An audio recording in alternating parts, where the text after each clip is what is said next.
Hi, welcome back everyone. We are going through the chapters of our book, Getting to Why, so you can enjoy them more, get more out of them, and implement them more successfully in your life. This is Chapter 3, Success and Failure. Speaking of which, are we loosening up? Are we starting to do a better job on these videos? We're starting to get the hang of it? God only knows. We hope. Okay, we're hoping for success. We are getting some likes. Yes. Yeah, people are responding and good. saying that It's heartwarming when we see a like pop up there. It's helpful. Yep. That's a goal. You have a few new subscribers. So yes. Congrats on that. Okay, so in this chapter, which is, they're all important, but this is part of the section Understanding Why, the first part of the book. We talk about success and failure. Of course, when you getting to why, when you're finding your highest purpose in life, success and failure are both important topics. And failure is real, and one thing that's a little bit different about this book is we don't smooth over the issue of failure. Some help books are very positive. There's no failure in life. Everything's great. Kittens, puppies, smiles. We talk about failure in a realistic way in this book, I think. One of the things that I wanted to bring out in this chapter was understanding your standard, your measuring stick for success and failure. Right. Because one of the things that I've learned personally and also professionally is that people struggle with giving themselves recognition or credit for their successes. They do. Okay? And we tend to devalue. It's one of those yes, but I could have done this. That kind of comes from maybe childhood when we get the yes, but early on? Yes, that's usually the source. Mm-hmm. It's a well-intentioned source because a lot of times a parent or a well-intentioned adult will say, yes, you did a good job, but you could have done this, or yes, right, you were successful, but Bob over here worked twice as hard as you did, and was not as successful, but he worked harder. So the intent was to work up to your potential, but the result was a person's inability, sometimes failure, to give themselves recognition without being too narcissistic. Right. Being able to pat yourself on the back and say, I'm satisfied with it. I'm happy with where I am. Getting that right balance. So that's part of the success and failure chapter is understanding your own standards of when I measure myself. Children are wonderful. They will do the goofiest little thing and just be so proud of their efforts and just spectacular. And I think it's important that parents recognize the satisfaction, not necessarily the event. Okay? Right. I've talked about this in terms of a child comes up and shows you a picture, and they say, "What do you think?" And I try to recognize the enthusiasm that the child has rather than the picture, because I don't want that child to learn that they can't be satisfied with that picture unless I approve of it. Right. Okay? So I want them to approve it, and so I'll say to them, "Boy, you're really excited about this. Tell me what's got you so excited about this picture." So you're approving their enthusiasm. I'm not approving the picture. That's not my job. That's the child's job to approve the picture, and then they can decide. Their standard will continue to grow. I'll make it better. I'll make it better. I'll make it better, but the recognition still goes to the effort and to the enthusiasm, or maybe the lack of enthusiasm, of what they're doing. Right. So that's part of what's going on in Chapter 3 here, is understanding your own standard of success and failure, and not being so darn tough on yourself. Right, that ties into we can't judge ourselves by others' standards of success. No. There are plenty of measuring sticks available to us today. Okay. We talked to a friend recently about the Six Sigma process of statistical measurement, and now that has evolved into the lean process. And so keeping it simple, of taking care of caring about the people that you work with, and also finding a way to make things more efficient. Lean and mean. Lean and mean. So that concept has been around for a long, long time, but now it's become kind of a measuring stick. It's a standard. Okay, we have plenty of standards. If you're in a relationship, okay, there are certain standards of behavior and performance that we talk about with our partners You and I have talked about those kind of things in terms of what our expectations are. If we have significant others in our life, in terms of how what's our expectations. Now, I'll tell you a personal story. When my first child was born, Benjamin, my wife said to me, and I was working on my first master's, and I was gone at least 2 days a week, and I was serving 2 churches and going crazy. And the seminary was about 50 miles away. So Busy times. I'm really feeling good about the time I spent with my child, because my frame of reference was my first 12 years, my dad worked midnights. So I didn't see him much during the day at all. I saw him on the weekends unless he worked weekends. So there was a standard that I established in terms of contact, and I knew that I was having more double, triple, quadruple time with my son than my dad had with me, and I still respect my father tremendously. Okay. So one day my wife says to me, you need to spend more time with Ben. I was crushed. Because my standard was I was doing great. Yeah, so you're really making this huge effort to take the time. So I'm pouting around, what's going on here? And I had to think about that her father worked in the post office, and they had breakfast together every morning. They had dinner together every night. He was home when she was home. They were home every weekend. I thought, oh, she has a different standard. So we sat down and agreed that she would expect a little less and I would try a little more. We found a new measuring stick that we could both agree to, so that, and how often does that happen, is that you get into an argument with someone or a situation with someone when you're really looking at the event with 2 separate measuring sticks, 2 different standards of measurement. And if you don't have these concepts down, you might be arguing, just going in circles. No, and you're just not communicating. Right. That's a great point. Okay, another thing people need to understand is that their standards of success will change over time. Yes. Hopefully you'll get better. Right. or as your why changes in your life, you might have a new way of looking at what is success for yourself. Let's surround it with goals. Goals in all areas of your life. And so that your goals are going to modify. Okay, so that it's okay to give up a goal and say, okay, I've evolved into a different expectation for this particular area of my life. When I was somewhere between 16 and 25, I had a goal to run a 4-minute mile. Wow. Yeah. Did you do it? No. So, best I haven't either. No. 4:57 was the best I ever did. Still not bad. No, for a sprinter, that was pretty good. But I tell people that's still on my goal sheet, and they go, "You're crazy. You're nearly 100 years old, and you still have running a 4-minute mile on your bucket list?" Yes. I said, I can run a 4-minute mile. If I go to the north edge of the Grand Canyon, which is 1 mile deep, and I jump off and run all the way down, I will set a world record for the mile, just once. Now, that's a goofy thing to say, but I can run a 4-minute mile and break a world record at the same time. I choose not to do that. Okay? Right.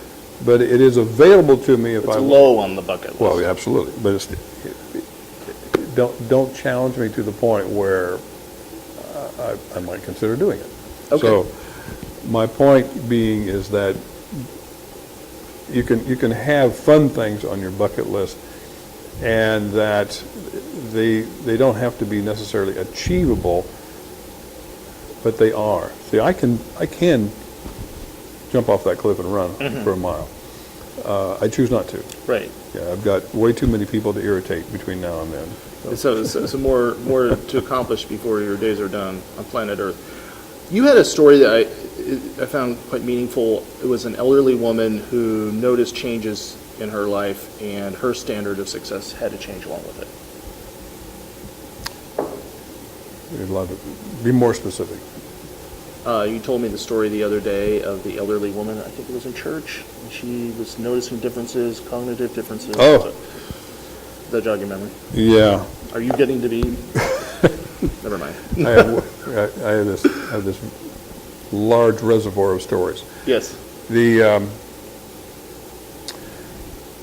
lady we're referring to has learned that she has degenerative dementia, okay, and that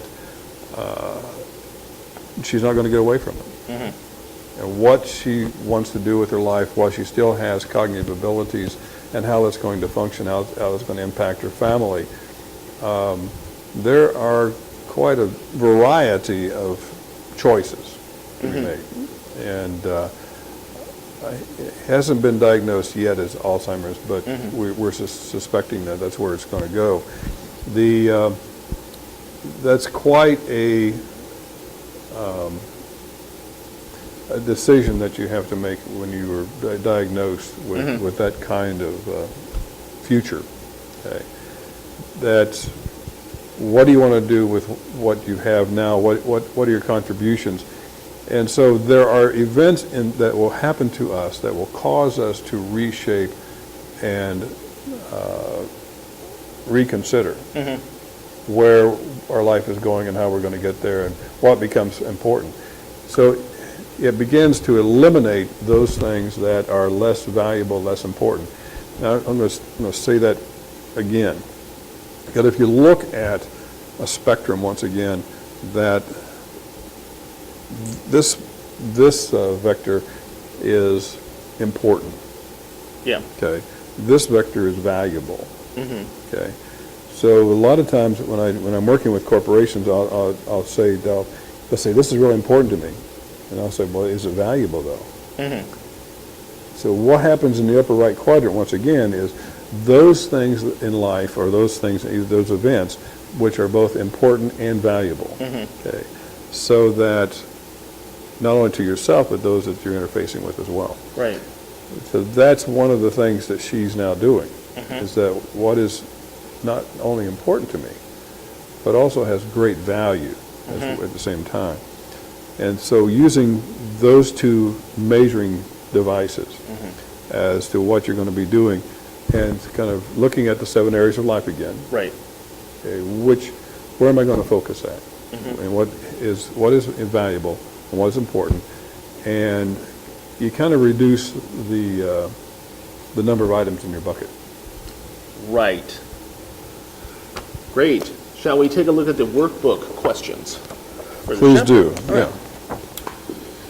Each chapter has a workbook section to help you internalize the content and implement it in your life.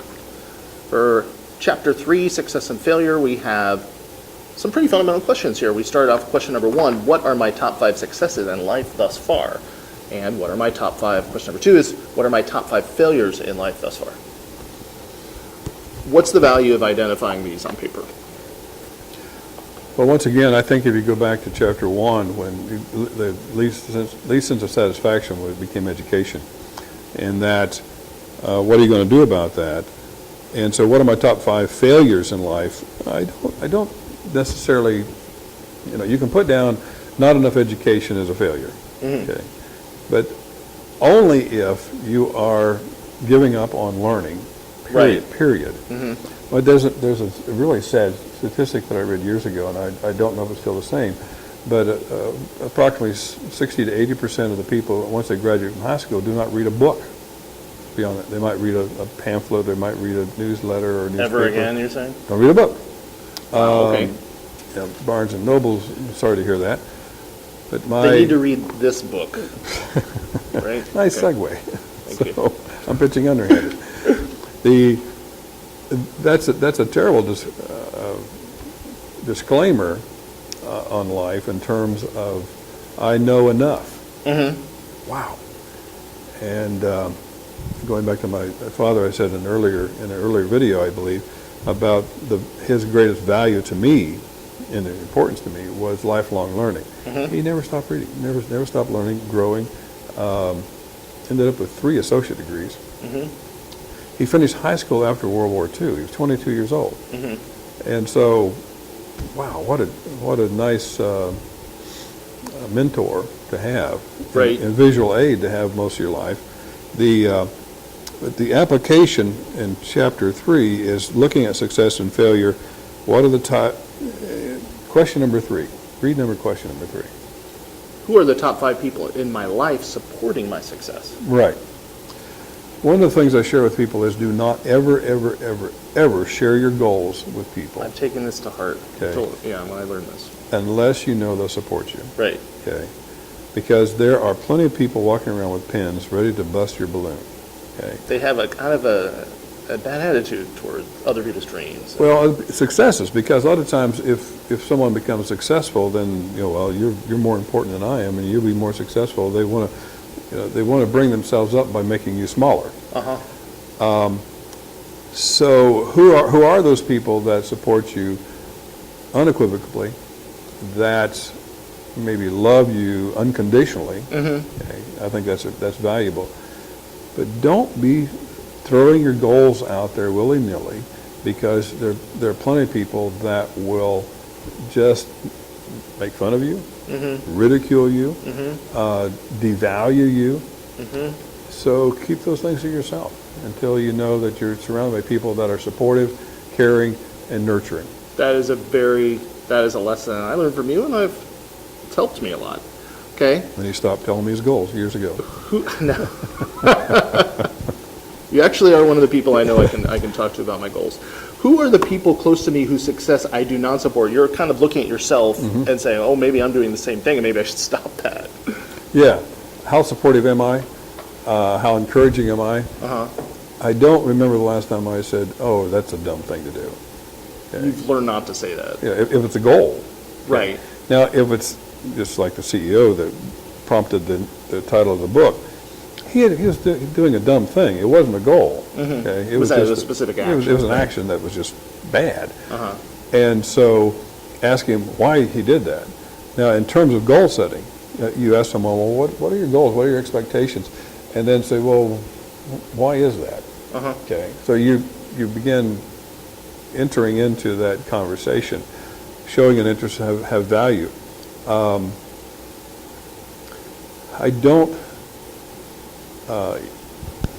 judge people's goals externally anyway. Internally, I might think, wow, did they really have the possibility with that? What can I do to help achieve that other than just encourage it? Right. Okay. And I think that is one of the best things we can do, is to just encourage people that they can do this. And there are other times when people say, I can't do this anymore. Okay. And instead of just saying, why is that? How long have you felt that way? But too often we become very superficial about our response to that and say, oh, don't say that, you'll be fine. Without digging and seeing what's really going on. That's extremely superficial, and it doesn't help. And you're basically buying your exit. Oh, it'll be fine. I need to get away from this. Right. Yeah. Well, that kind of covers chapter 3 a little bit. Yeah, this is a really important topic. People look at your standard, your measuring standards. Right, and these book questions will help make the vision concrete, get it down on paper. It becomes a little more sophisticated in chapter 4 when we start measuring. So it's important to lead up to using your own standards. We're going to start unbundling that 500-foot level. We're going to go down to the 2-foot level or the 1-inch level maybe, and begin